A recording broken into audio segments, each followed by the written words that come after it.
சத்குரு மணிமாலை, அருட்பெருஞ்சோதி அவர்கள், ஞான சபை, இது போன்ற பதியங்களை வாசிக்கிற பொழுது மறைமுகமாகவும் நேர்முகமாகவும் வளர்கிறான். தானே பதிவு செய்யணும். மிக எளிதான சாதி, மதம், இனம், சமயம், குலம், கோபம், சாதனம், எண்ணெய், நிலம், நாடு, இந்த கதிர் மண்டலம், சோலார் சிஸ்டம், இந்த கதிர் மண்டலம், இதையும் தாண்டிய வாழ்க்கை அந்த சாதனங்கள் இன்னும் எங்கெல்லாம் இருக்கிறதோ இயற்கை உண்மை, இயற்கை விளக்கம், இயற்கை இன்பம், சத்சி ஆனந்தம் என்கிறது சச்சிதானந்த பரம்பரம் சுத்த பிரம்ம பரம்பரம் என்றெல்லாம் சொல்லிக் கொடுத்தோமே. எங்கெல்லாம் இருக்கிற எல்லா தீவிரத்துக்குமான ஒரு குறியீடாகத்தான் எல்லா உயிரிலும் ஆன்ம நிலையேற்றம் செய்வதற்கான வேலையை செய்வதற்காகத்தான் இந்த கலைமண்டலத்தில், இந்த சோலார் சிஸ்டத்தில், இந்த கலைமண்டலத்தில் 19ஆம் நூற்றாண்டில் நம் தமிழ் மொழி ஊடாக, தமிழினத்தின் ஊடாக அந்த மலர் மாற்றம் அடிப்படை கடவுளை மறக்க வேண்டும். கடவுளை சாப்பிட முடியாது, சாப்பிட பொருள் இல்லை. கடவுளை இந்த மூக்கால நல்ல வாசனை போக முடியாது, கடவுளை கண்ணால் பார்க்க முடியாது, கடவுளை காதால கேட்க முடியாது, கடவுளை நினைக்க முடியாது. ஆனால் எல்லாருமே செய்யணும். 5 புலங்களுக்கு உழவு இருக்கும், புலங்களுக்கும் அடக்கமானது, புலங்களுக்கும் மீறியும் போகிறது. அப்பொழுது நம்முடைய முன்னோர்கள் இருக்கிறார்கள். அவர்கள் என்ன சொல்றாங்க? இறைவனை 4 பேர் வகையாக வைத்து 4 வகையாக பார்க்கிறார். சராசரியான பொதுமக்கள், பக்தர்கள் கடவுளை சிலைகளிலே காண்பார்கள். அது பொது நிலை, பக்தி பரவ கோயிலை கோயில அது பக்தி நிலை. அதை விட கொஞ்சம் கர்மகாண்டிகள் என்று சொல்லுவார்கள். அவர்கள் அக்னியிலே இறைவனை காண்பார்கள். அது யாகம் என்று சொல்வது, வேள்வி இருக்கிறது, தீபத்தை விளக்கினை திருவிளக்கு பூஜை, இதெல்லாம் 2வது. அதை விட உயர்ந்த ஒரு 3வது நிலை, யோகியர்கள் இறைவனை எங்கே காண்கிறார்கள்? யோகியர்கள் இறைவனை இருதயத்திலே காண்கிறார்கள். இன்னும் சொல்லப்போனால் அவர்களை காண்கிறார்கள் என்று சொல்லப்படுறார்கள். இருதய குகையிலே உணர்ந்து கொண்டிருக்கிறார்கள். இருதயம் அவரை இந்த குகையை நாம் எடுத்துக் கொள்ளக்கூடாது. இது இருக்கக்கூடிய பூர்வ மத்திய இருக்கிறது, அந்த 1008 கால தளங்கள் எல்லாம் சொல்லுவாங்க. இங்கே இருக்கிற பூர்வ மத்தியில் இருக்கிற குகை, அதுக்கு இடகலை, இங்கலை, சுருமனை, இடக்காட்டு 3 சேவை தான் சுருமனை. அந்த சுருமனை தான் மேல், அந்த சுருமனை அதுதான் இமயமலை. அதுக்குள்ள இருக்கிற குகை, அந்த குகைக்குள் இருப்பதனால் மகன் முருகன், குமரன், குகன். குகையில் இருப்பதனால தான் மகன். ஆகவே அது அதனால முருகப்பெருமான் என்பது இவை உணரும். அதுதான் ஞானம் நிறைவடைகிறது. அந்த ஞானம் நிறைவடைவதற்கான அடையாளமாக வெளியில் இருப்பதுதான் தைப்பூசம். இன்று மாலை ஒரே நேரத்திலே கிழக்கிலே சந்திரன் அப்படியே வெள்ள 3 வருஷமாக அழகாக வளர்க்கும். சந்திரன் மறந்து கொண்டிருக்கிற போதே அதே 3 நீல வட்டத்திலே அதற்கு நேரான வழியிலே கதிரவனங்கள் மறைந்து கொண்டிருக்கும். இடையே தெற்கு பார்த்து அருட்பெருஞ்சோதி தரிசனம். 3 சுடர், சூரிய சுடர், அக்னி சுடர், சந்திர சுடர், 3 சுடரும் ஒன்று சேர்கிற ஒருங்கிணைக்கிற எப்பொழுது நடக்கிறதோ அப்பொழுது அங்கே ஞானம் உருவாகிறது. அதுதான் திருவருட்பிரகாச வல்லவர்கள் சொல்லியிருக்கிறார்கள். எப்படியாவது ஒரு ஆசாரியர்னா அந்த குருநாதரை அடைந்து கொண்டு நெற்றி கட்டி திறந்து கொள்ளுங்கள். ஓரநடிகார்கள் பெரியவர்கள் சன்மார்க்கர்கள் சொல்லுவார்கள், சமரச சுத்தகர்மானம் எங்கே தொடங்குகிறது என்று சொன்னால் வளர்ச்சியோட கண்டத்துக்கு மேல் தொடங்குகிறது என்று சொல்லுவார். அதற்கு என்னையாக போய் ஞானியை கேட்கிற பொழுது வள்ளலாரும் சொன்ன வேலை எங்கே நடக்கிறதுனா நெற்றி கண்ணை திறந்த பின் தான் நடக்கணும். அதன் பிறகு என்னென்ன வேலையெல்லாம் இருக்கிறதோ அவங்க இருக்கிற அனுபவம் அது 14வது அனுபவம். ஒரே வாழ்க்கையை நீப்பொருளை என்று சொல்வாரே, அதன் மேலே அனுபவத்தை தான் வாழ்க்கை சொல்லுவார். அதற்கு கீழே இருக்கக்கூடிய 4 பிரம்மா, மகாவிஷ்ணு, உருத்திரன், மகேஸ்வரன். இங்க இருக்கக்கூடிய கீழே 4. நடுவில் என்ன? சராசரம். சராசரம்னா வேற எதுவும் இல்லை, பூர்வமத்தியா சராசரம். சக்தி பாதி, சிவம் பாதி. இதுக்கு மேல நாகம், இந்து, சக்தி சிவம், மேல 4, கீழே 4, மேல் 4க்கும் கீழ் 4க்கும் நடுவில் இருக்கக்கூடியதான் சதாசிவ சக்தி. அதுக்கு இன்னொரு பேரும் மூலம் சொல்லுவான். வலிமை விரிவாமை, இச்சாசக்தி, கிரியாசக்தி, ஞானசக்தி. அந்த ஞானசக்தி நிறைவடைகிற நாள், அதற்கான ஒரு குறியீட்டு நாள் தான் தை மாசத்திலே வருகிற பூசம், தைப்பூசம். இந்த தைப்பூச நன்னாளிலே இப்படி ஒரு நிகழ்ச்சியை உங்களோடு கலந்து ஒரு வாய்ப்பு கொடுத்த விருந்தாளியாளர் ஒரு மக்கள் மேடையில் இருக்கக்கூடிய பெரியவர்களுக்கும் என் அருமை சகோதரர் உடன்பிறப்பாளர் எப்படி விருந்தாளியாளர் முகாசிரியர் அவர்களுக்கும் அறியக்கூடிய திருவள்ளுவர்களை அவர்களுடைய தமிழ் கேட்ட கொடுத்து கொண்டிருந்த பெரியோர் மக்கள் அத்தனை பேருடைய திருவள்ளுவரையும் நான் வணங்கி விடைபெறுகிறேன். அனைவரும் வருக, அருள் வருக, இன்பம் அனைவருக்கும் செய்க, எல்லாத்தையும் இன்பம் அடைகிறோம். அற்புதம் ஜோதி, அற்புதம் ஜோதி, அற்புதம் ஜோதி, அற்புதம் ஜோதி,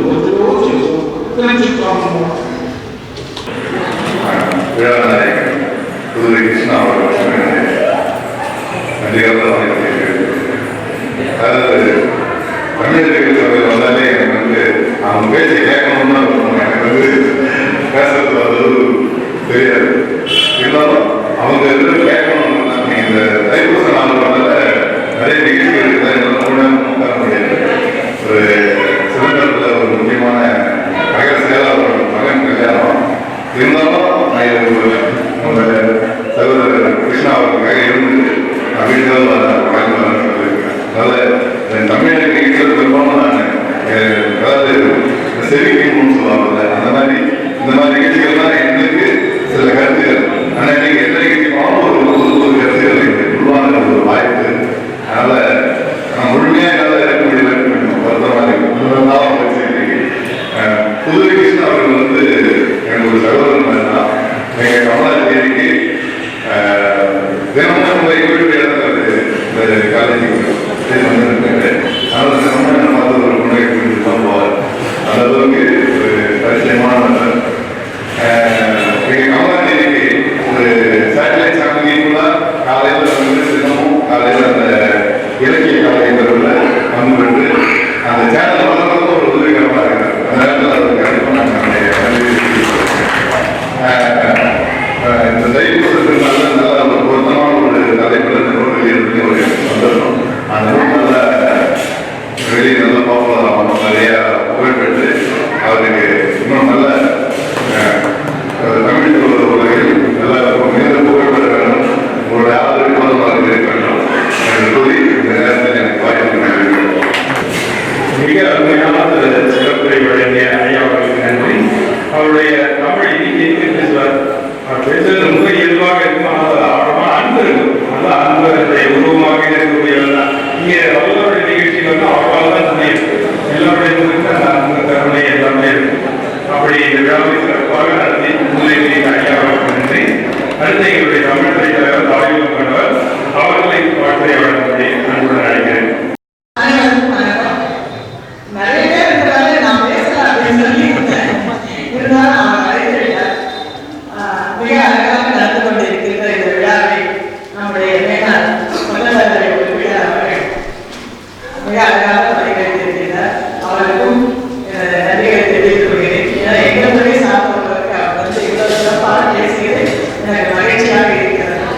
மற்றும் நிறைய பேசுறாங்க வேதாந்தமாக. இதுமாதிரி நான் என்ன சொல்றது, இருந்தாலும் அவர் எப்பொழுதும் நல்ல சிறப்புகளை தர வேண்டும் எனக்கு நினைக்கிறாங்க. ஆவல் உண்டு. எப்பொழுதும் நான் சொல்லிக்கொண்டே இருக்கிறேன், எழுதுங்கள் என்று. அவர் ஒரு நாவல் புதினத்தை ஏற்கனவே படித்திருக்கிறார். அருமையாக இருக்கிறது. தொடர்ந்து எழுதுங்கள் என்று சொல்லிக்கொண்டே இருக்கிறேன். இப்பொழுது ஒரு நாடகம் வந்திருக்கிறது. எத்தனை சிறுவர் கதைகள் அதையும் எழுதியிருக்கிறார். திறனாய்வு எழுதியிருக்கிறார். மேலும் மேலும் அவர் நிறைய படைக்க வேண்டும். நான் எப்பொழுதும் சொல்லுவேன், பேசிக்கொண்டே இருப்பது காற்றிலே போய்விடும். ஆனால் நம்ம தோல்வி வாசிப்பவர்கள் எல்லாம் அதை பத்திரமாக பாதுகாத்து நமக்கு தருகிறார்கள். இருந்தாலும் கூட புத்தகங்கள் என்றுமே நம்மை ஆவணப்படுத்துகிற ஒரு பதிவாக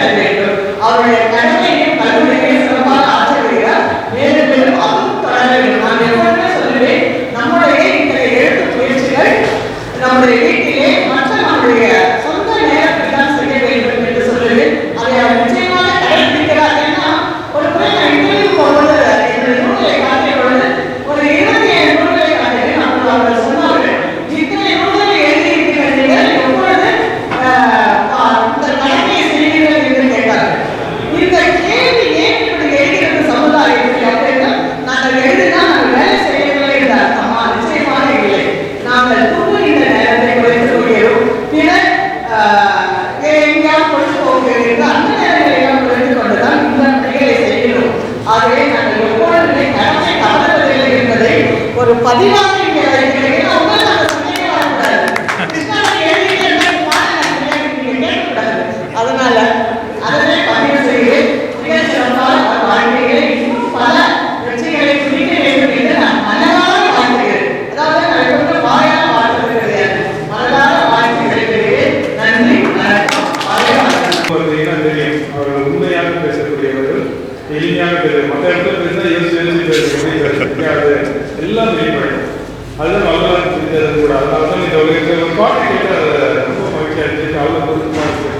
எங்கள் சொந்தம் பார்த்தாலே சொர்க்கம் சொக்கி போகுமே, எங்கள் வீட்டில் பூத்தாலே பூமியின் ஆயுள் கூடுமே, உருவத்திலே தனித்தனிதான் உள்ளம் என்றும் ஒன்றுதான்.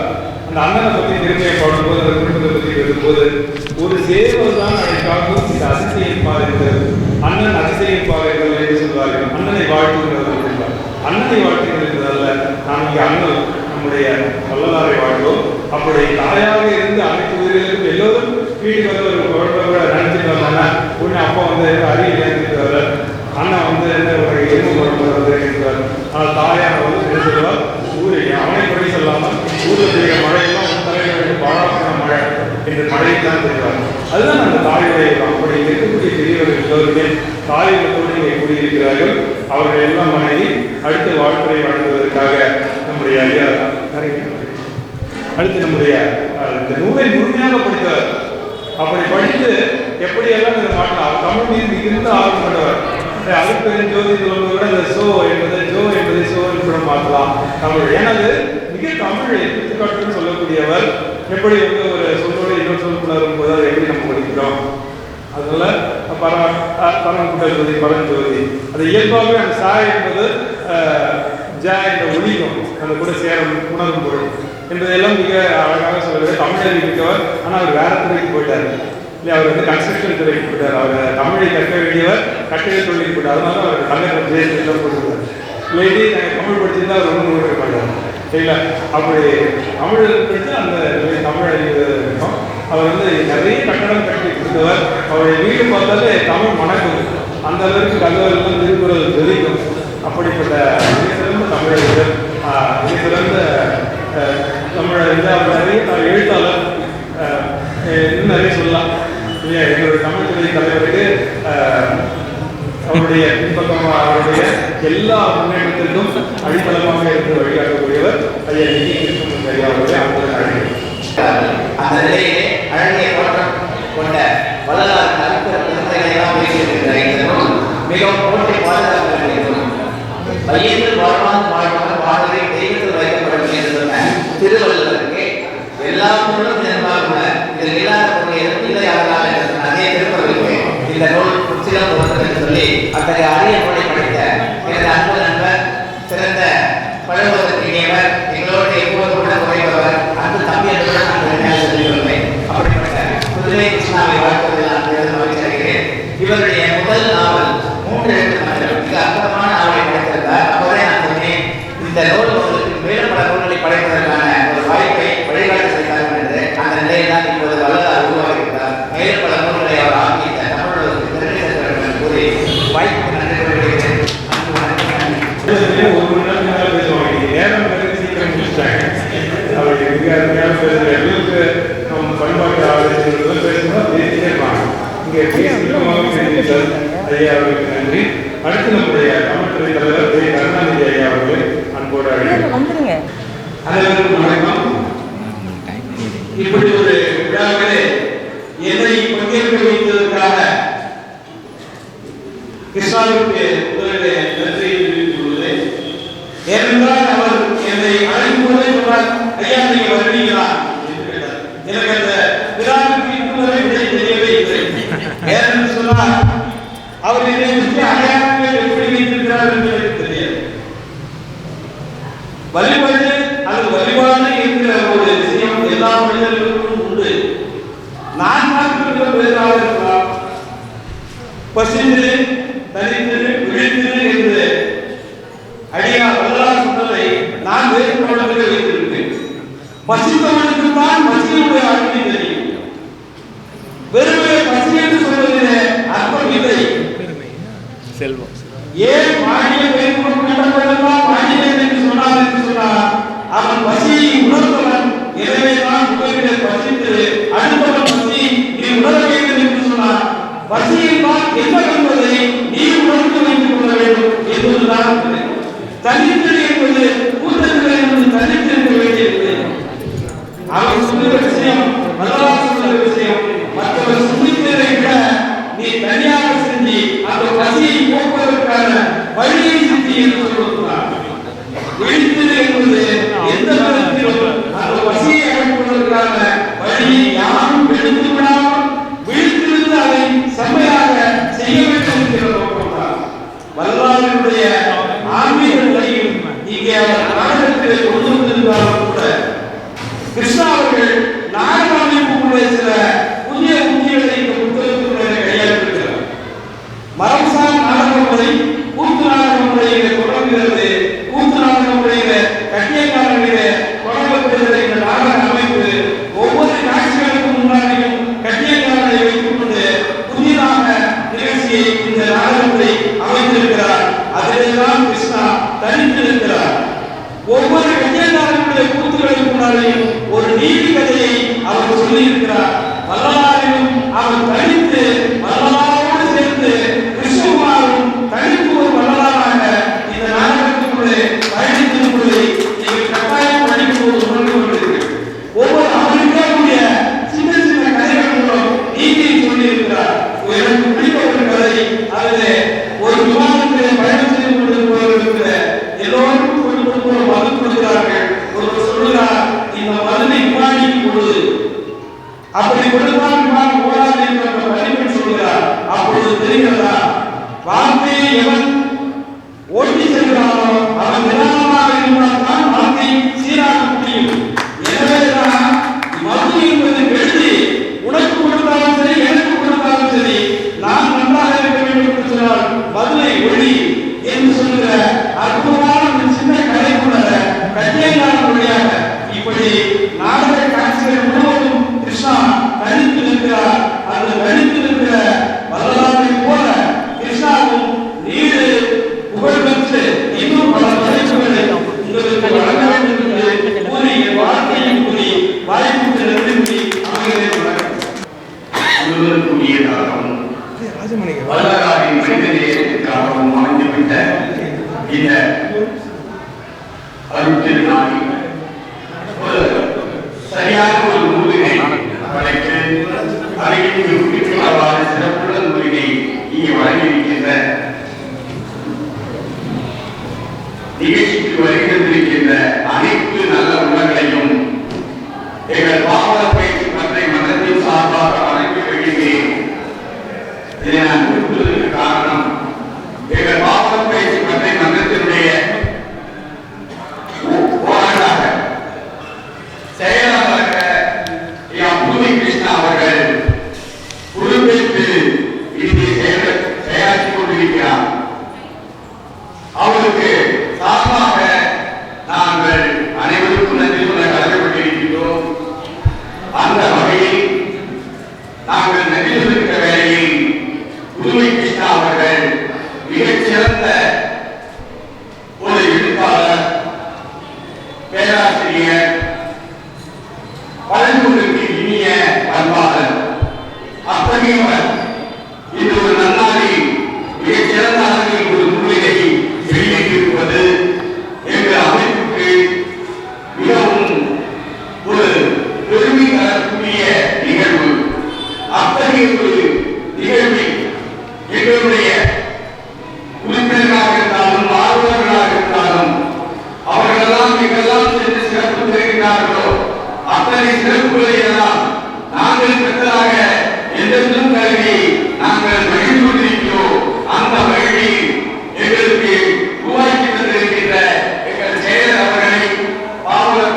சத்திய தர்ம சாமியை அதாவது பற்றி எப்படி நாம் பண்ணுறது பார்த்தோம்னா ஒரு குழந்தை ஒரு பொம்மையை சொல்றோம், அது தூங்கும்போது அந்த பொம்மை எப்படி அதை கையை விட்டு விடுறோம், அதே போல வரலாறை நம்ம பற்றியும் தானாக வேண்டும். அது ரொம்ப சுத்தமாக சொல்றாங்க. அவரோட புத்தகங்கள்லாம் படிக்கும்போது நிறைய விஷயங்கள் உணரப்படுகிறது. ஒவ்வொன்று அகச்சான்றுகள் நிறைய அகச்சான்றுகள் நிறைய இருக்கு. ஒரு மிகச்சிறந்த ஒரு நம்ம ஊர்ல தான் இந்த சித்தா பரப்பு எல்லாம் ஈஸியாக புரியுது. நீங்க கொஞ்சம் கர்நாடகா காணி போயிட்டீங்கன்னா அப்படின்னா என்ன கேட்பாங்க, அவங்க சித்தா அப்படின்னு சொன்னாலே அது மெடிசின் சம்பந்தப்பட்ட மருத்துவம் சம்பந்தப்பட்டது தான் தெரியும். அது ஒரு பரம்பரை, அது ஒரு யோகா கலை பல்வேறு விதமான கலந்துரைக்கிறார் அப்படின்னு சொல்றாங்க. அது புரியாது. அப்படிப்பட்ட ஒரு மரபு மிகச்சிறந்த ஒரு நூல், அதுவும் முக்கியமாக இந்த நன்னாளி பல்கலைக்கழக மிகச்சிறப்பான நன்னாளி வெளியிட்டிருப்பது மிகுந்த மகிழ்ச்சி.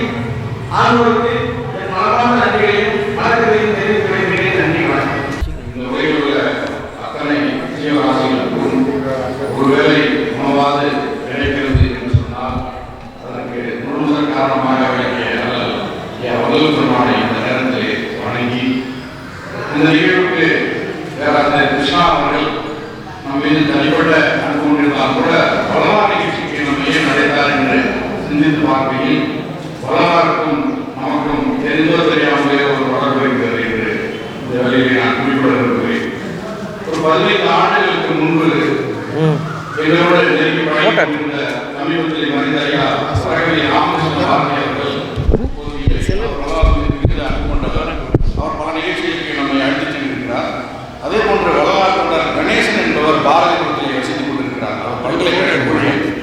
அவர் வந்து என்ன சொன்னார், ஐயா வரலாறு நம்ம பசிப்பினியை போக்கினவர், ஜீவகாருண்யத்தை வலியுறுத்தினவர். வரலாறு அன்னைக்கு நம்ம புதுச்சேரியில் இருக்கிற மதுக்கடையெல்லாம் மூடுறதுக்கு நடவடிக்கை எடுக்கணும், என்ன செய்யலாம் அப்படின்னு சொல்லி நம்மளை நாடி கேட்டார். அப்போ நம்ம அந்த நேரத்தில் ஆளுநராக இருந்த ரஜினி ராய் அம்மா கிட்ட அவரை அழைச்சிட்டு போய் அந்த வரலாறு என்னென்ன கோட்பாடுகளாக வரலாறு எப்படிப்பட்டவர் என்பதை ஆங்கிலத்திலே மொழிபெயர்த்து நமது நண்பர் சட்டத்துறை சுந்தர முருகன் என்பவர் பணியாற்றினார். அவர் மூலமாக ஆங்கிலத்திலே மொழிபெயர்த்து ஆளுநருக்கு அறிவித்தோம். அவர்கள் 2 நாளிலே அந்த சட்டத்தை கிடந்த ஒரு 15 ஆண்டுகளுக்கு முன்பு வரலாறு பிறந்தநாள் அன்றைக்கு புதுச்சேரி முழுக்கும் மதுக்கடையில் மூடப்படும் என்ற உத்தரவை பிறப்பித்தார்கள். அந்த நேரம் மதுக்கடை உரிமையாளர்களெல்லாம் சேர்ந்து கணேசனை கொள்வதற்காக தேடிக் கொண்டிருந்தார்கள். அவர் கிட்டத்தட்ட 10 நாள் தலைமறைவாக இருந்தார். அவரை பற்றி தெரிஞ்சவங்களாம் தெரியும். கணேசன் அவர் ஒருத்தர் தான் புதுச்சேரியில் இருக்கிற மதுக்கடை மூடுவதற்கு காரணமாக இருந்தது. அந்த செயல்பாட்டிலே எங்களுக்கு ஒரு சிறிய பங்கு உண்டு என்ற அடிப்படையிலே இந்த நிகழ்வில் பங்கேற்றதை நான் பெருமையாக கருதி இந்த நூலினை எழுதிய பேராசிரியர் ஐயா கிருஷ்ணா அவர்களுக்கு வாழ்த்துக்களை தெரிவித்து முடிக்கிறேன். வணக்கம். அனைவருக்கும் இனிய மாலை வணக்கம். மேடையை வீட்டிருக்கின்ற சார்ந்த மக்களுக்கும் அரங்கத்தை அமைந்திருக்கின்ற அனைத்து நண்பர்களுக்கும் என்னுடைய காலை வணக்கத்தை தெரிவித்துக் கொள்கிறேன்.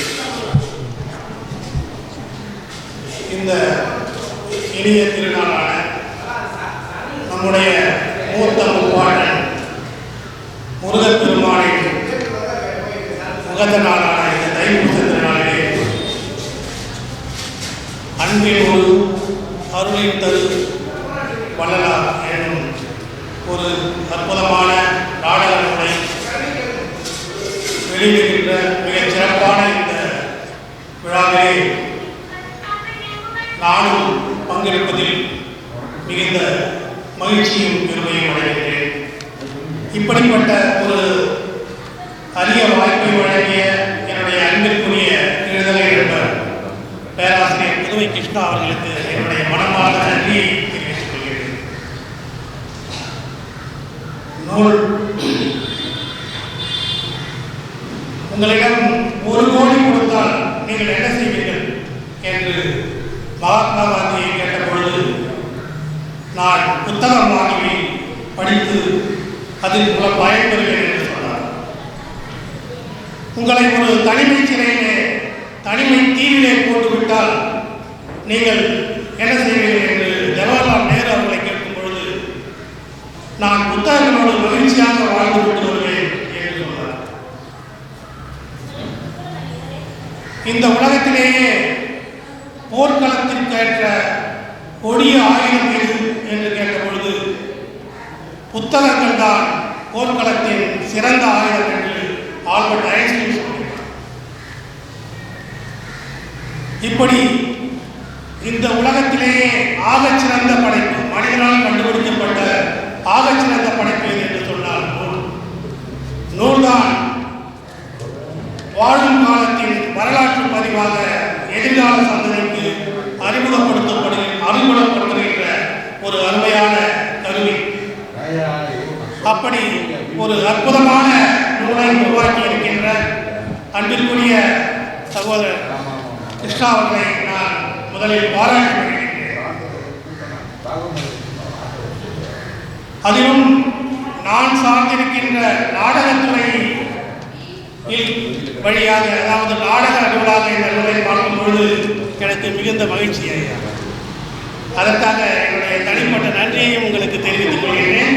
முயன்றால் இந்த நாடகத்தை மேலே ஏற்றுவதற்கு நான் என்னால் முயற்சி. மருதூர் பெற்றெடுத்த மனித வேதம்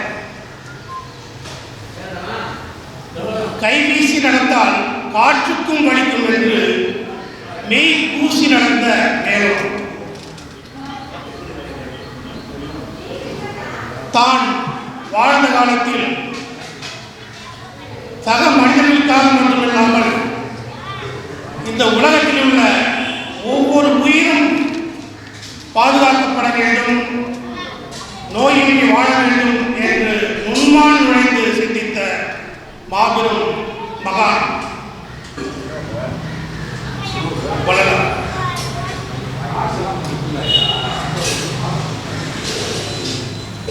இந்த உலகத்திலேயே, குறிப்பாக நம்முடைய தமிழகத்திலேயே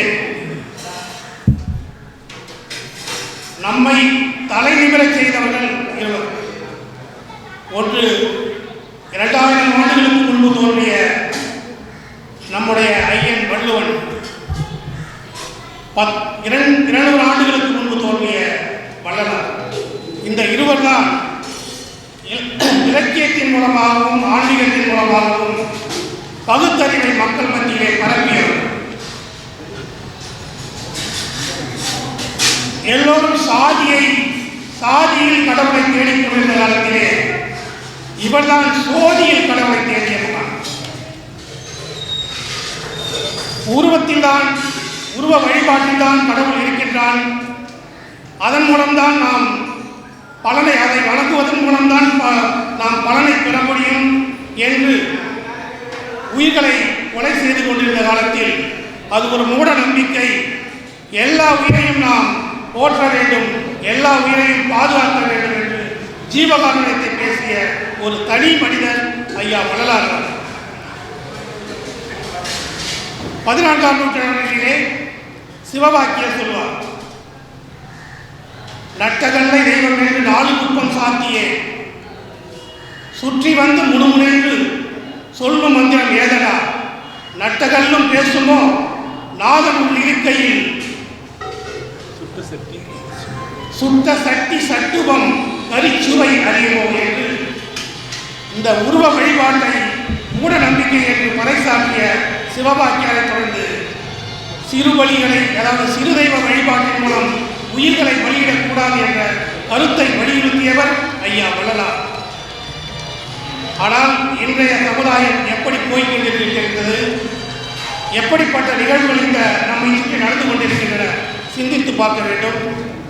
தினந்தோறும் நாம் பத்திரிகையை பிரித்தாலும் ஊடகத்தை திறந்தாலும் கொலை, கொள்ளை, கற்பழிப்பு, இப்படி வன்முறைகளும் தீய கலாச்சாரங்களும் தான் இந்த மண்ணிலே நடந்து கொண்டிருக்கின்றன. இந்த காலச்சூழலில் இப்படிப்பட்ட ஒரு மகானுடைய கருத்துக்கள் இந்த மண்ணில் மீண்டும் மீட்டெடுக்கப்பட வேண்டும். இந்த மண்ணில் அவருடைய கருத்துக்கள் பரப்பப்பட வேண்டும். அப்படிப்பட்ட ஒரு நல்ல பணியை தொடங்கி இருக்கின்ற புதுவை கிருஷ்ணா ஐயா அவர்களுக்கு என்னுடைய மனமார்ந்த நன்றி, பாராட்டுகள் என்று கூறி என்னுடைய அனைவருக்கும் வணக்கம். ஆலம்பேரில் சபையோர் அவர்களுக்கும் சான்றோர் அவர்களுக்கும் விழாநாயகன் ஐயா கிருஷ்ணா அவர்களுக்கும் என்னுடைய வணக்கத்தை தெரிவித்துக் கொள்கிறேன். அருள்ஜோதி தெய்வம், எம்மை ஆட்கொண்ட தெய்வம் வள்ளலார் அவர்கள். வள்ளலார் அவர்களை பற்றி ஒரு நாடகம் கட்டாயம் அதுவும் இந்த தைப்பூச திருநாளில் அந்த நூல் எழுதப்பட்டு வெளியிடப்படுவதை மிகவும் ஆவலோடு எதிர்பார்த்தோம். வெளியிட்டுவிட்டார். வள்ளலார் அவர்கள் கூறியிருக்கிறார், அருள் ஜோதி தெய்வம் என்னை ஆட்கொண்ட தெய்வம், அம்பலத்தே ஆடுகின்ற ஆனந்த தெய்வம். அம்பலத்தே ஆடுகிறது யாரு? ஆனந்த தெய்வம் சிவபெருமான். அவன்தான் ஜோதி. அருள் ஜோதி தெய்வம் என்னை ஆட்கொண்ட தெய்வம், அம்பலத்தே ஆடுகின்ற ஆனந்த தெய்வம் என்றார். அந்த ஜோதியை, அண்ணாமலையார் தெய்வத்தை, ஜோதியை வணங்க வேண்டும் என்றார். ஏன்? அவர் முருகனை பற்றி பாடியிருக்கின்றார், சிவனை பற்றி பாடியிருக்கின்றார், அம்பாள் வடிவுடையாளை பற்றி பாடியிருக்கின்றார். வடிவுடைய அம்பாளை திருவள்ளுவரை பாடியது வடிவுடைய மாலை என்ற புத்தகமாக இருக்கின்றது. சிவபெருமனை முருகனை பற்றி பாடியது தெய்வ மாலை என்று இருக்கிறது. இப்போ அனைத்து தெய்வங்களையும் பாடியிருக்கின்றார். இருந்தாலும் அனைத்து சமயத்திலும் பிரிவுகள், அதனால் வரக்கூடிய பிரச்சனைகள், அதனால் மனித பாதிப்பு, மனித உயிருக்கு சேதம், இதையெல்லாம் பார்க்கிறார். இதுக்கெல்லாம் ஒரே தீர்வு சர்வ சமய சமரச சுத்த சன்மார்க்க சங்கம். சர்வ சமய சமரச சுத்த சன்மார்க்க சங்கம் அனைத்து மதத்திலும், அதாவது வள்ளலார் அவர்கள் தனி மனிதனுக்கோ, தனி பகுதிக்கோ, தனி மாநிலத்திற்கோ, இந்த நாட்டுக்கோ இல்லை, உலகத்திற்கே ஒரு சமத்துவத்தை போதித்தவர். ஓர்மை நிறைவு, ஓர்மை அரசு, ஓர்மை உலகு, இப்படி ஒரு பொது உடைமை கொள்கையை கொண்டு வந்த வள்ளலார் அவர்கள். அப்படிப்பட்ட வள்ளலார் அவர்களை இந்த தைப்பூச திருநாளில் இந்த புத்தகம் வெளியிடுவது மிக சிறப்பானதாக. வள்ளலாரை பற்றி பேசுவதில் ஒரு நாள் போதாது பேசிட்டே இருக்கலாம். ஆனால் காலம் கருதி அந்த பாட்டு போட்டாங்க கோயில்ல, அடுத்த நிகழ்ச்சிக்கு நம்ம சொல்லிட்டாங்க, சீக்கிரம் இடத்த காலி பண்ணி பாட்டு. இந்த நேரத்தில் நான் அதிகம் அப்படி இல்லைங்களா? சரி, ஓகே. அதனால அடுத்த நிகழ்ச்சிக்காக சீக்கிரம் பேச முடியாது. அதனால ஒரு புத்தகம் வெளியிடுவது என்பது, ஒரு தாய் கருவுற்று முதல்ல குழந்தைய பெற்றாங்க பார்த்தீங்களா, அது எவ்வளவு பெரிய கனவு. அது மாதிரிதான் ஒரு புத்தகம் வெளியிடுகிறது. அந்த புத்தகத்தை வெளியீட்டு விழா என்பது அந்த குழந்தைக்கு தாளாட்டி சீராட்டி வாழ்த்துற மாதிரி 16 பேர் இருப்பாங்க இல்லையா, அது எவ்வளவு பெரிய ஆனந்தம். தாய் அப்படிதான் ஈன்ற பொழுதில் பெரிதுவக்கம் தன் மகன் சான்றோடு என கேட்ட மாதிரி, ஈன்ற பொழுதில் பெரிதுவக்கம் தன் புத்தகம் தன் நூல் சான்றோடு என கேட்ட தாய் என்ற மாதிரி இந்த நூல் மிக சிறப்பான நூலாக நாம் எல்லாம் படித்து ஆதரவு தர வேண்டும். மீண்டும் இது போன்ற புத்தகங்கள் ஐயா அவர்கள் எழுத வேண்டும் என்று தாழ்வோடு பணியோடு கேட்டுக்கொள்கிறேன். என்னை போதும் என்று சொல்லாமல் சொல்லி அருகிலே நின்றுவிட்டார். அதனால் எனது உரையை முடித்துக் கொள்கிறேன். வந்திருந்த அனைவருக்கும் அன்பான வாழ்த்துக்கள். வள்ளலார் அவர்களை போட்டு வணங்குகிறேன். வாழ்க வளமுடன், வளர்க தமிழுடன்.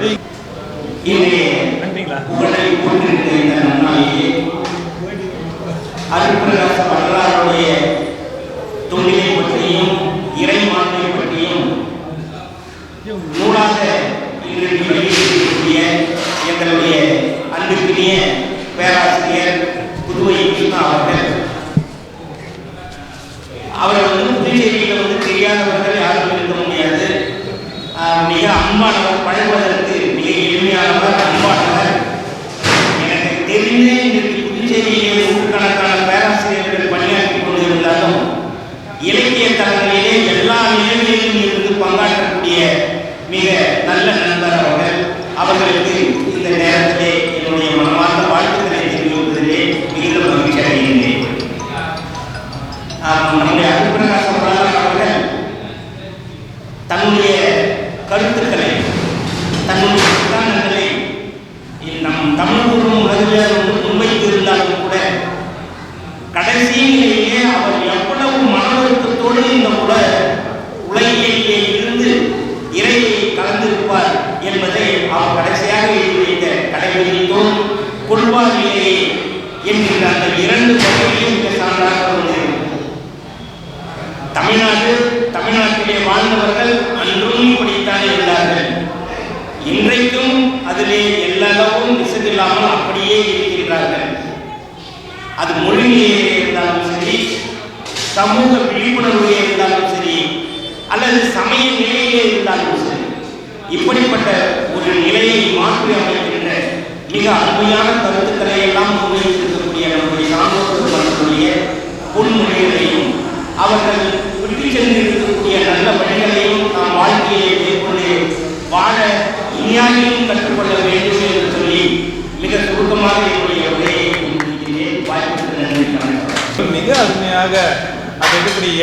நமக்கெல்லாம் எல்லா வகையிலும் உதவி செய்யக்கூடியவர் நம்முடைய சம்பத் ஐயா அவர்கள் வந்திருக்கிறார். அவர்களை வணங்கி வரவேற்கின்றேன்.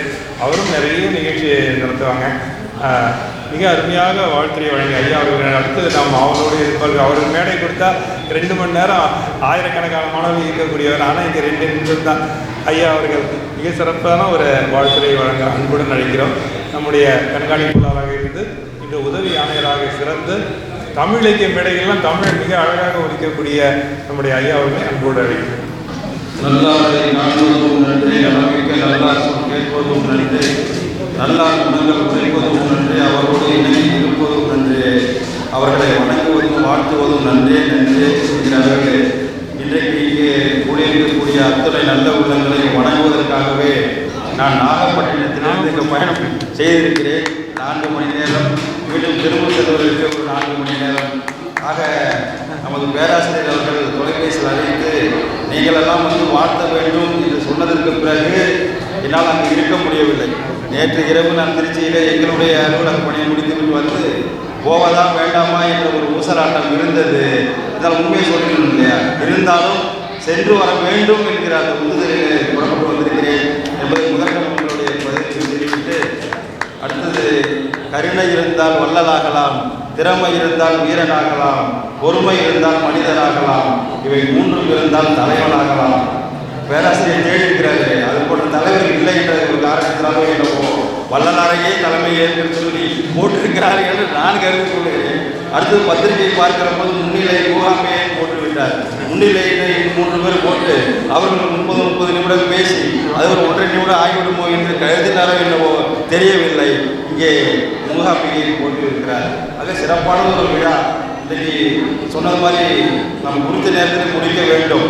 வள்ளலாரை பற்றி திருக்குறள் முனுசாமி ஐயா சொல்கிற போது சொல்லுவார், வள்ளலாருடைய தாரக மந்திரம் பசித்தவனுக்கு சோறு போடு என்பதுதான். பசித்தவனுக்கு சோறு போடு என்பதுதான். ஒரு ஊரில் இந்த வள்ளலார் இந்த தைப்பூசம் அன்றைக்கு பந்திட்டாங்க, அன்னதானம் விட்டாங்க. நிறைய பேர் வந்து சாப்பிட்டு இருந்தாங்க. உண்மையிலே பசிக்கக்கூடிய எளிய ஏழை இந்த இல்லாத 2 பேர் கையெழுத்து போது இல்லை உங்களுக்கு இந்த பந்தியில் ஊருக்காரங்களாம் சாப்பிட்டு தான் அடுத்த பகுதி போன்னு வரைக்கும் விட்டாங்க. நேரில் பார்த்தேன். ஆக வள்ளலார் என்ன சொன்னார்னா, பசித்தவனுக்கு சோறு போடு என்பது தான் ஒரு தாரக மந்திரம். ஏன் பசித்தவனுக்கு சோறு போடுனா பேராசிரியர் பேசும்போது கூட சொன்னாங்க, பசித்தவனுக்கு தான் பசியினுடைய அருமை தெரியும். அது வள்ளலாருடைய நோக்கம் அல்ல. வள்ளலாருடைய நோக்கம் என்ன சொன்னால், ஒரு மனிதன் பசி எடுத்தான் என்றால் அவன் மனிதனாக இருக்க மாட்டான். திருட ஆரம்பிப்பான், பிச்சை எடுக்க ஆரம்பிப்பான், கொள்ளை எடுக்க ஆரம்பிப்பான், தகாத வழியில் நடந்து விடுவான். ஆக பசியை போக்கினால்தான் ஒரு மனிதன் மனிதனாக இருக்க முடியும் என்பதை உணர்ந்தவர் வள்ளலார். அதனால்தான் பசித்தவனுக்கு சோறு போட சொல்லி அவன் மனிதனாக வாழ வைக்க வேண்டும் சொன்னார். மானம், குலம், கல்வி, வன்மை, அறிவுடைமை, தானம், தவம், முயற்சி, தாளாண்மை, தேனி கசி வந்த சொல்லியர் மேல் காமுறுதல், 10 பசி வந்தா பறந்து போனாங்களே. நம்ம சொல்லிட்டு இருப்போம் பசி வந்தா என்ன பறந்து போகணும், இந்த 10 பறந்து போகணும். அதனால 10 பறந்து போனால் அவன் மனுஷனாக இருக்க முடியாது. அதனால ஒரு மனிதன் மனிதனாக வாழ வேண்டும் என்பதற்காக பசித்தவனுக்கு உணவு கூட என்று அன்னதான திட்டத்தை அவர் தொடங்கி வைத்தார். இன்றைக்கு அன்னதான திட்டங்கள் எப்படியுமே போய் அங்கேயும் நான் போக வேண்டாம். அடுத்தபடியாக ஐயா அவர்கள் பேராசிரியர் அவர்கள் முதலிலே பட்டுக்கோட்டையை தொட்டார். அடுத்தது வள்ளலாரை தொட்டிருக்கிறார். அடுத்தது இதற்கு பிறகு வள்ளுவரை தொடுவார் என்று நான் நினைக்கின்றேன். அதுவும் நாடக நூல். இங்கே வந்தது தான் தெரிந்தது அது நாடக நூல் என்று எங்கள் ஆய்வாளர் சொன்னது போல அது போல நூல்கள் எழுதுவது என்பது மிக சிரமமான ஒன்று. இதை இவங்கெல்லாம் நான் படிக்க வேண்டும். ஆக பட்டுக்கோட்டையை தொட்டார். அவர் தொட்டது பாருங்க, மனிதனை மனிதர் சரிநிகர் சமமாய் மதிப்பது நம் கடமை, வள்ளுவ பெரியான் சொல்லி வழியில் வாழ்வது அறிவுடைமை, உழைப்பை மதித்து பலனை கொடுத்து உலகில் போற தடுத்திடுவோம், அண்ணன் தம்பியாய் அனைவரும் வாழ்ந்து அருள்விளக்கு ஏற்றிடுவோம் சொன்ன பட்டுக்கோட்டையை முதலில் தொட்டார். அடுத்தது சமரச சுத்த சன்மார்க்கம் கண்டு சீவகாரண்ய ஒழுக்கத்தை கண்ட நமது வள்ளலாரை கொண்டிருக்கிறார். ஆக அடுத்தது உலக பொதுமுறையை கொண்ட நமது வள்ளுவரை அவர் தொடுவார் என்று சொல்லி அவரை பாராட்டி வாழ்த்தி வணங்கி பேசிக் கொண்டிருக்கலாம். ஆக அவரை வாழ்த்த வேண்டும், பாராட்ட வேண்டும், நல்ல உள்ளங்களை நான் காண வேண்டும் என்கிற ஒரு எண்ணத்தாலை வந்திருக்கிறேன். வாய்ப்பு கொடுத்தமைக்கு நன்றியை சொல்லி நிறைவு செய்கிறேன். நன்றி நன்றி. மிக அற்புதமான ஒரு நிகழ்ச்சி இது. நமது சண்முகசுந்தர ஐயா சொன்னபோது முன்னிலையாக அருட்பெரும் அருள்மிகு மூகாம்பிகை இருக்காங்கன்னு சொன்னார்.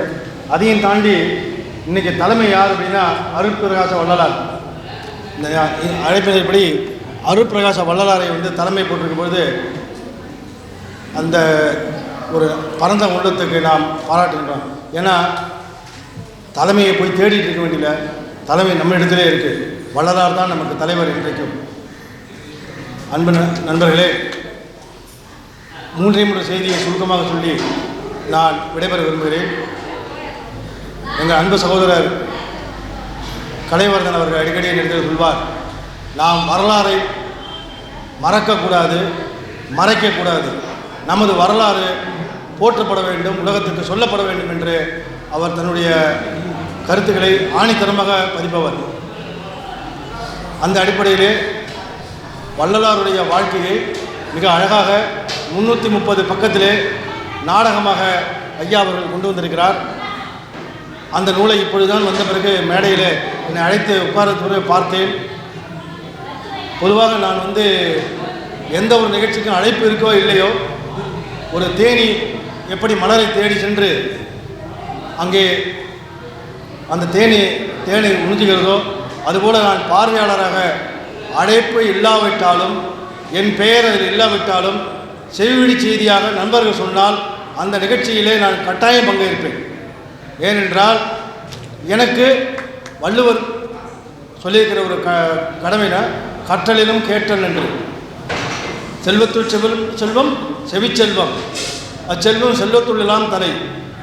அதில் என் பேர் நிறைய சொல்கிறாங்கன்னு சொல்லலை, அதுதான் செல்வம். அன்பான நண்பர்களே, இந்த வரலாற்று நூலை பார்க்கும்போது அருமையான ஒரு செய்தி எனக்கு கிடைச்சிது. என்ன அப்படின்னா, சில ஆண்டுகளுக்கு முன்னால் இந்த சமணர்களும் சைவர்களும் அக்கப்போர் புரிஞ்ச மாதிரி எனக்கும் ஒரு சில பேருக்கும் ஒரு வாதம் நடந்தது. இதை புதுவை கிருஷ்ணா அவர்கள் கொஞ்சம் கவனிக்கணும். ஒரு வாதம் நடந்த பொழுது நான் என்ன சொன்னேன்னா, வள்ளலார் அவர்கள் புதுச்சேரிக்கு வந்திருக்கிறார், புதுச்சேரியில் இருந்திருக்கிறார், அவர் புதுச்சேரியில் நாடகங்கள் பார்த்துருக்கிறார், பல கோயிலுக்கு போயிருக்கிறார் அப்படின்றத நான் சொல்லும் பொழுது, இல்லையே அவர் நேராக அங்கேருந்து சென்னையிலேருந்து கந்தக்கோட்டை முடிச்சுட்டு நேராக வடலூருக்கு வந்துட்டாரு இப்படிலாம் சொல்லுவாங்க. ஏன்னா புதுவைக்கு பெருமை கிடைச்சிருக்கூடாது நினைச்சாரோ, இதுக்கு ஆதாரம் என்ன? ஆனால் ஐயா அவர்கள் இந்த நாடகத்தில் புதுவையில் அவர் பெருமாள் கோயிலுக்கெல்லாம் போய் சாமி கும்பிட்டுருக்கான்ற குறிப்பை கொடுத்துருக்கிறார். ஒரு பார்வையை பார்க்கும்போது எனக்கு கிடச்சிது. அதில் ஒரு செய்தியை நான் பதிவு பண்ண வேண்டியது என்னென்னா, என்னை ஒரு பாரதிதாசனுடைய மகன் சொன்னார். என்னோட மகன் அல்ல, அவருடைய பேரன். ஏன்னா வரலாறு தப்பாக எழுதப்படக்கூடாது.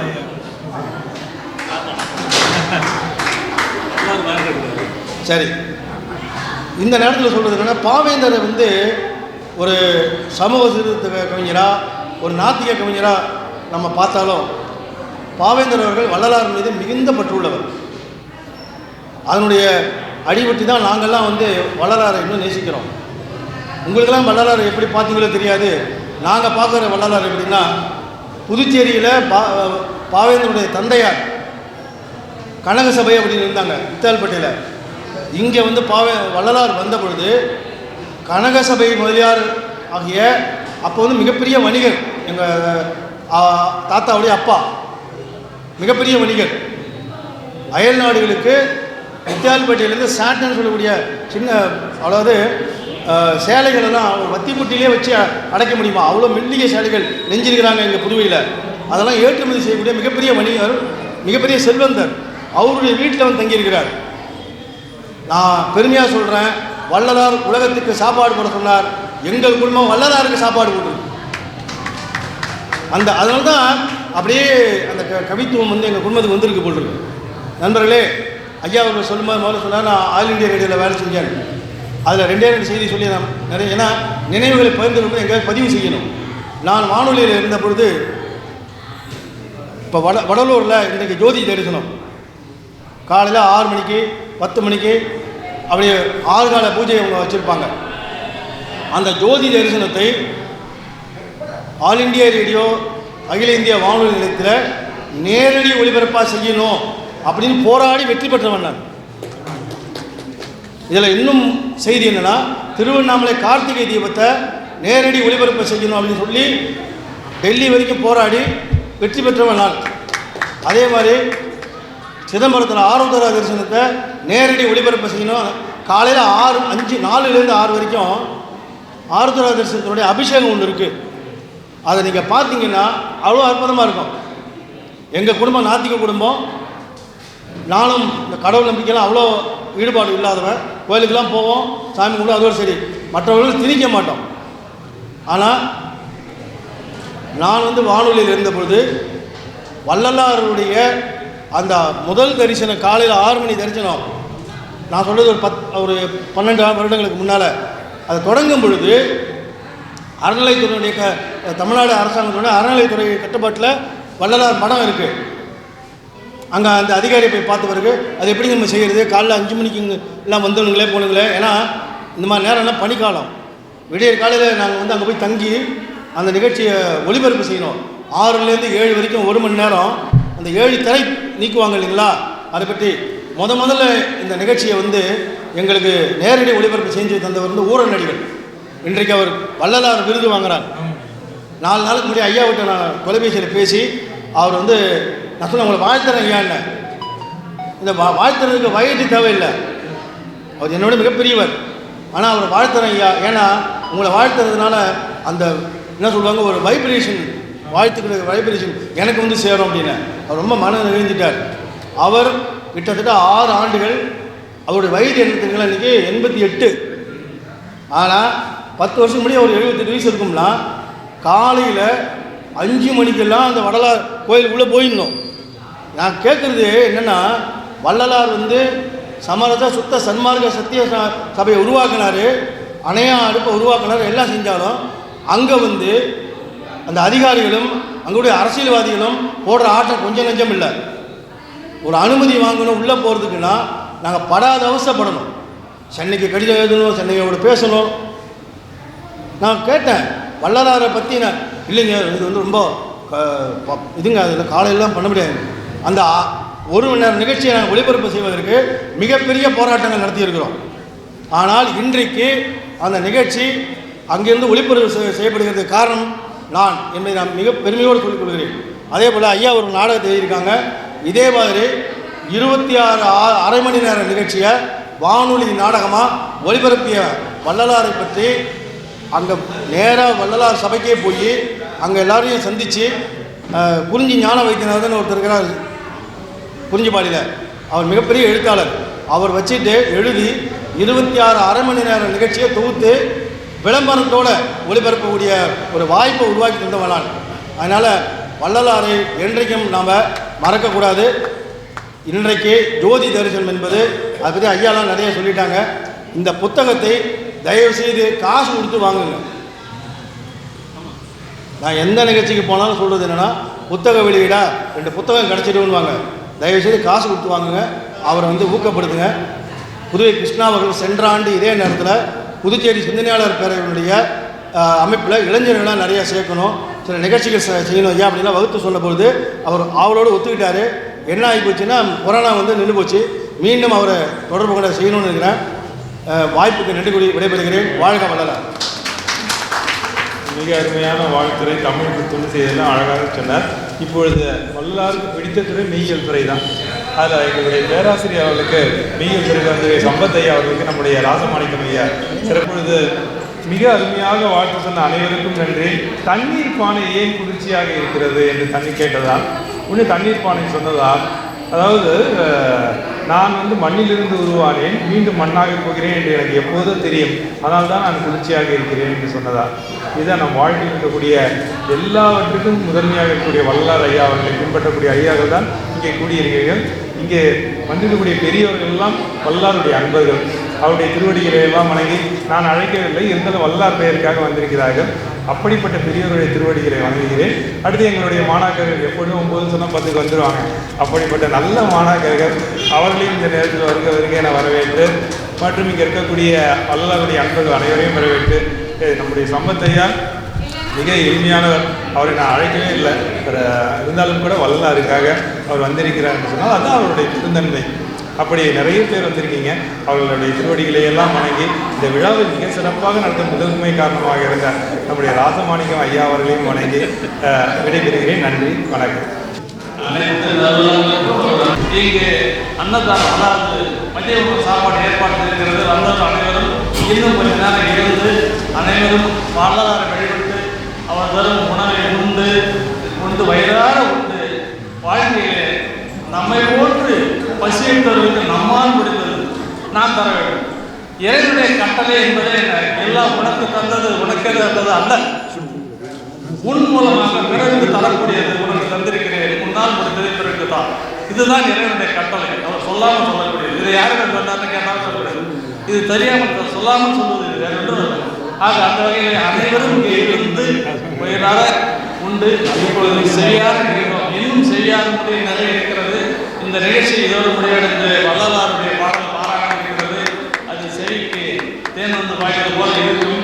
அது அனுபவத்திற்கு மட்டுமே தெரியும். ஆகவே அதையும் நீங்கள் இருந்து கேட்டு இந்த வள்ளலாரை நாம் கௌரவிப்போம் என்று உங்களை சொல்லி இந்த நிகழ்ச்சியில் முடிவடைகிறது. எல்லோரும் நன்றி கூறுகிறேன். வணக்கம். ஒரு இடைச்சர்கள் ஏன் நான் காசு கொடுத்து வாங்க சொன்னேன்னா, தந்தை பெரியார் வந்து ஒரு 50 வருஷத்துக்கு முன்னால் பீச்சில் வந்து இது கொடுத்துட்டு இருந்தாங்க தொண்டர்கள். ஒரு காசு ஒரு காசு கொடுக்குறாங்க. ஐயா கிட்ட போய் கேட்டேன், என்னங்க ஐயா இலவசமாக கொடுக்குறதுக்கு ஒரு காசு கொடுக்குறீங்க அப்படின்னு. அதுக்கு அவர் சொன்னார், அதுதான் நுகர்வோர் தத்துவம். காசு கொடுத்து வாங்கினா தான் ஒழுங்காக படிப்பான், காசு கொடுத்து வாங்கினா தான் ஒழுங்காக பத்திரமா வச்சுக்குவான். அதனால் இந்த புத்தகத்தை நான் காசு கொடுத்து வாங்கினால பத்திரமா வச்சுக்குவேன். நீங்களும் காசு கொடுத்து வாங்குங்க.